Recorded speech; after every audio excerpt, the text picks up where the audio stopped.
if you boil it all down, all right, we're talking about essentialism here. If you just rip everything apart and you ask the question, what is the number one factor in deciding if a real estate agent is going to succeed or fail in this business? What's the number one thing? And you could debate it probably, but here's where I stand on that. I believe it comes down to character traits. Comes down to who you are, not what you do. And here's how I'll tee this up. This industry is obsessed with the latest tactic, the latest strategy. How do you get leads? I put in Chat GPT this morning. What are the most frequently asked questions from real estate agents? And, well, I guess I can show you guys. Let me pull this up. It's amazing that...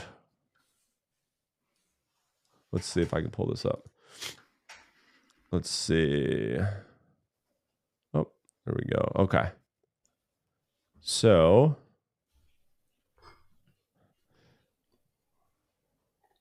here it is. Sorry that took so long.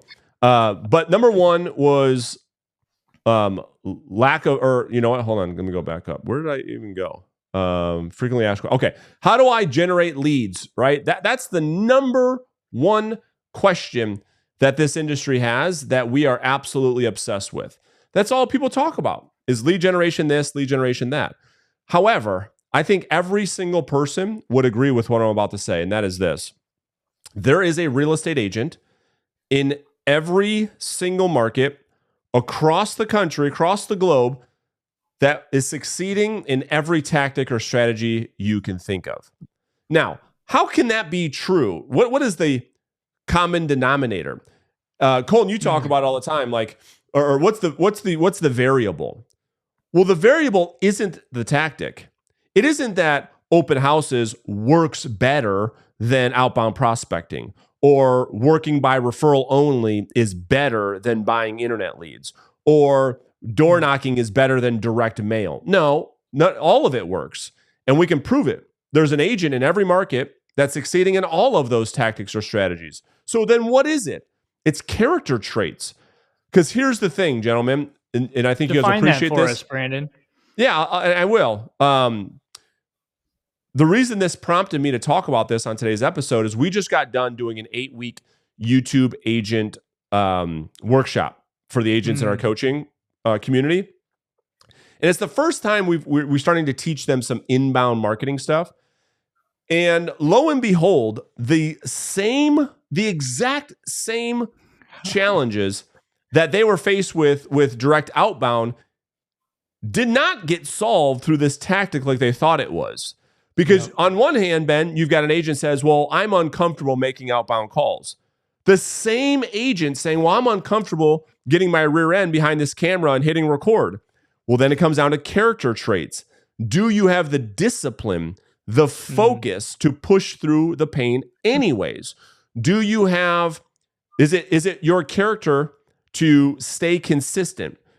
That you could do something day in, day out without getting instant results? Because it doesn't matter what the tactic or strategy is. That is a character trait that is needed for one to succeed.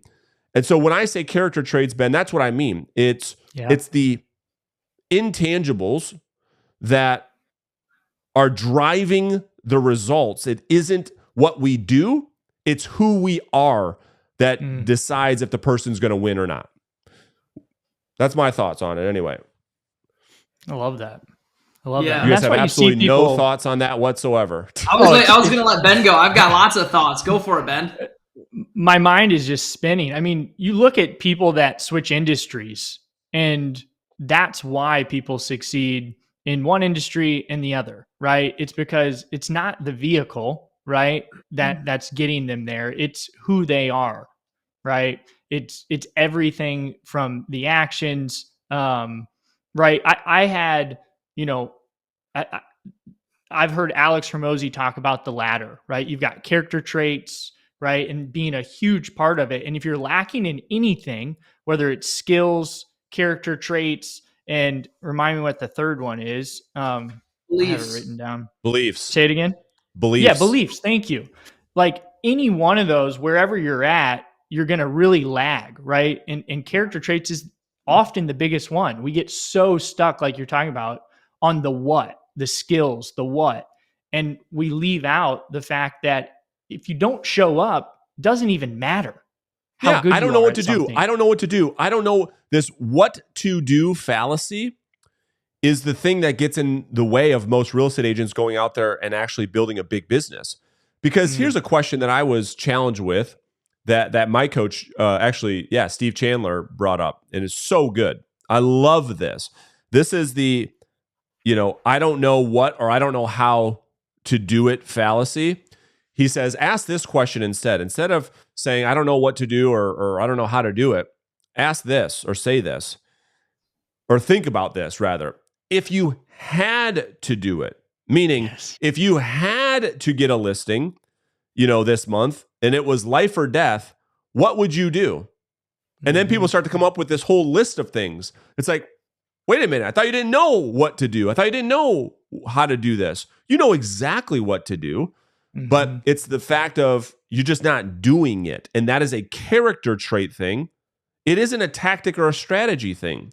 Because somebody, in order to succeed through direct outbound prospecting, is the exact same thing it takes to succeed on YouTube.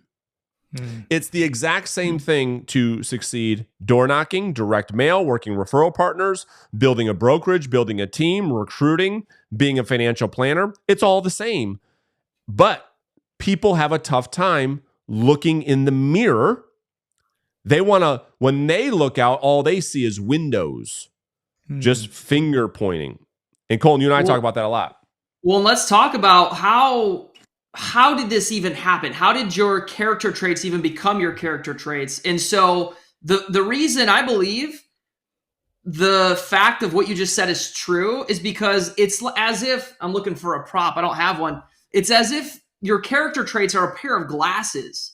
And they're like the orange tinted glasses in which you view the world through. And so when you're viewing the world through the current character traits you have, everything is going to look orange. Everything is going to look the way it is because it is so close to you. You are your character traits. Everything you see is that. And so what we need to do to begin to change these character traits is to begin to you can't just take the glasses off, but you need to create some separation between who you are and your potential and the character traits you've gathered, right? And they've been gathered from as you grew up, as a child, a teenager, and into your adulthood, your observations of the world and the people around you and who you looked up to. And unconsciously, you've began to pick those up in your mindset, right? And then through that, because it's so close to your face, you didn't start to notice that is now how you act. And so first you picked up your character traits. So first you became who you are. And then with your actions, by seeing through those orange tinted glasses, it has reinforced those character traits. And so now your character traits are reinforcing your character traits. And so we need to begin to create some separation so we can start to consciously choose new character traits and then start to act from there. And that's what takes the glasses off, is by designing new character traits, becoming aware of the old ones and acting in alignment with the new ones. So essentially you just teed up this book, Be Your Future Self. I need to buy now. that book. I just released, right? It's unbelievable. Wow. The both of you and everybody else should get this book and you should listen to it. It's really good. Let's go deeper on that. So Be Your Future Self Now by Dr. Benjamin Hardy, for the audience sake. It's a great book. You can get an audio, and I got the real book. That's what I do, by the way. If I go through an audio book that I love, then I get the physical book, and that's how they end up on my shelf. Mm-hmm. So he talks about in the book, essentially, this principle that most people's current self is a reflection of their past. And he says, if you want to create a bigger future, or you can have your future be bigger, that will alter who you are today. This is be to have versus have to be. Mm-hmm. In order to have what it is that you say you want to have, you have to become somebody different. It's a being, doing, having. Become the person, right? Do the actions, behaviors, attitudes that we're talking about right now to have. But everybody lives the exact opposite. This is what I want, and I have to have these things in order to get those. That's a victim mentality. That's a victim mindset. Instead of saying, well, I can be disciplined today. I don't have to wait for anything to happen. I can be focused today. I can have grit today. I could say no when I want to say yes. I can fight urges today because that's what I want to be in the future. I could be that today, which then allows me to do the work necessary, which as a result, it will allow me to have what I want in the future. Yeah. That's the framework. And one more cool thing that makes me think of that is whether consciously or unconsciously, who you're being today is projecting who you're going to be and the results you're going to have in the future. And so you can look at that as if you're, whether consciously or unconsciously, imagining and creating your future by who you are today. So we can probably agree that the way you think, act, feel, believe, essentially imagine is what creates your future, right? Yeah. So if That's what this whole imagination book's creates about. the future, well, look at this. When I heard somebody told me this, who was it? I think Jesse Elder. I heard this from Jesse Elder, and it gave me goosebumps. It like totally changed the way I look at things when I first heard this. So imagine you right now, imagining is just your future self remembering. What if your imagination were your memories from the future? Right? That's really good. And so like remember the last couple months of your goals and what happened to you. Well, whether consciously or unconsciously, that was yourself back then imagining where you're going to be today. And so That's right. Your imagination is just your future self remembering. And it's just, and that's why, like, all three of us are big sports guys, right? But you look at like downhill skiers, they're going into a race, right? They are sitting there with their eyes closed. They're doing this little jazz, right? They're visualizing themselves going down that track because your mind cannot distinguish the difference between I'm imagining doing it versus I've already done it, right? So exactly what you're saying, I think about we talk to ourselves more than anybody, right? So what am I telling myself every day, right? Am I telling myself why I can't do things? Or am I going to tell myself why I am this type of person, right? So not like, man, every time I get on the phone, I just get, people are telling me no, right? Or I just can't, I always show up late, right? Versus you can, whatever character trait you're trying to improve, you can look into your life and find at least one time where you did that well. And then just start to, like you're saying, reinforce it. Tell yourself that you're that type of person before you are, so that you can become that type of person. Yeah. And I'll put a bow on this topic and then we can move on if you guys want, unless you guys have anything to add. But, instead of looking externally, I'm not winning because of this, that, or the other thing. I'm in the wrong market. I'm at the wrong brokerage. I don't look the way I should look. I don't have the right lead thing, right? I don't have this, that, the other. Just turn it inwardly, because none of those things matter, because there's somebody succeeding in your market at your brokerage doing all of the tactics and strategies. So the consideration is to consider, maybe for once, for a lot of people, maybe you're the problem. That's right. That's exactly what I'm sitting here thinking. Yeah. Maybe if you just look in the mirror, don't get so caught up in, should I do YouTube? Should I cold call? Should I door knock? Pick one. They all work if you work, right? That's the reality. So, yeah. So what I'm thinking, what you're saying, because if you take 100% responsibility for where you're at, what you are, what you want to be, right? That means with where you're at, if you don't like it, if you take 100% responsibility, that means you are the one in control of changing it. Right? If you don't take responsibility, if you are that victim, then you're putting it on somebody else being in control of your destiny, not yourself. Yeah. And again, the reason why we're talking about this in today's episode is to help to bring some awareness. Self-awareness is step one. Self-awareness is something so important for somebody to change. It's to say, am I behaving in a way that is external or internal? Am I suggesting to myself that the reason why I am not successful is because of some external factor, or is it me? Am I the variable? And that's in our experience what it is. It's we are the variable. Again, because there's so much evidence that just look around. Everyone's succeeding in a bunch of different things. And if you aren't succeeding in that same thing, is it reasonable to believe that you're the problem or that you're the variable? Go ahead, Colton. Yeah. You look like you're itching to say something. Well, no, just to tie that up is like, I think there's a difference between responsibility and blame. Like taking an example of, let's say, somebody hit you and you got into a car accident, you got really injured, right? Well, maybe they're at fault, they're to blame for the injury, but you ultimately have to take responsibility for how you move forward, how you allow that to carry you for the rest of your life. So even if external things have happened, right, you still have to take responsibility in owning it and moving forward from it rather than living in blame. Yeah. And, we talk a lot about that in our mindset training. A lot, that what you just said of things that happened to us that we had no control over. Yeah. And bad things happen to great people all the time. Circumstances, things happen or occur in one's life.